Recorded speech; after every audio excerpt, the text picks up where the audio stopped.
जहिया से तू गइलू दिलवा के दुखाई, जहिया से तू गइलू दिलवा के दुखाई, रोइला हरदम मोर के रजाई।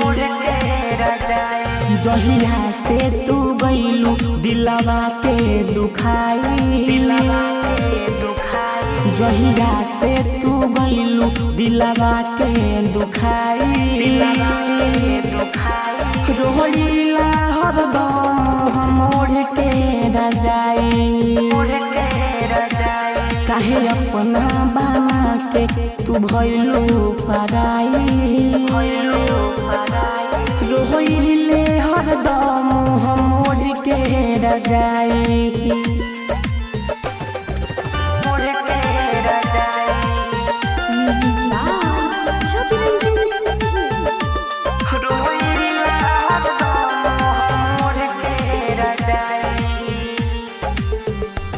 हमके तू रुला के ना पैबू चैना,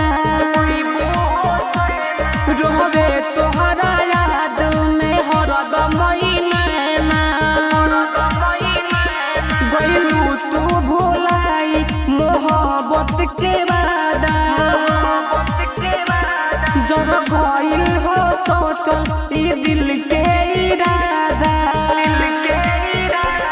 गइलू तू जवान ना करी कसाई,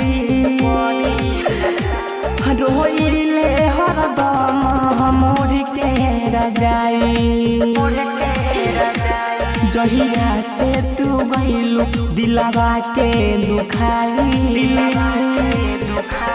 रोइला हरदम मोर के रजाई।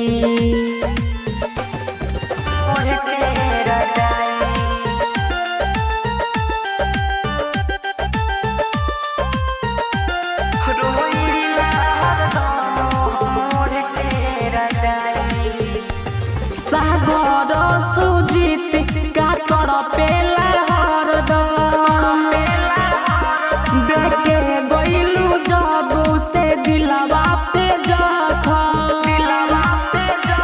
मन लूची तोरा गद के नाही तू बतिया, नींद न आवे हो सारी सारी रतिया।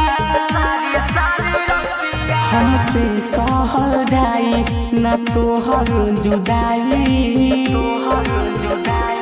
रोइला हरदम मोर के रजाई। काहे अपना बना के तू भइलू पराई, रोइला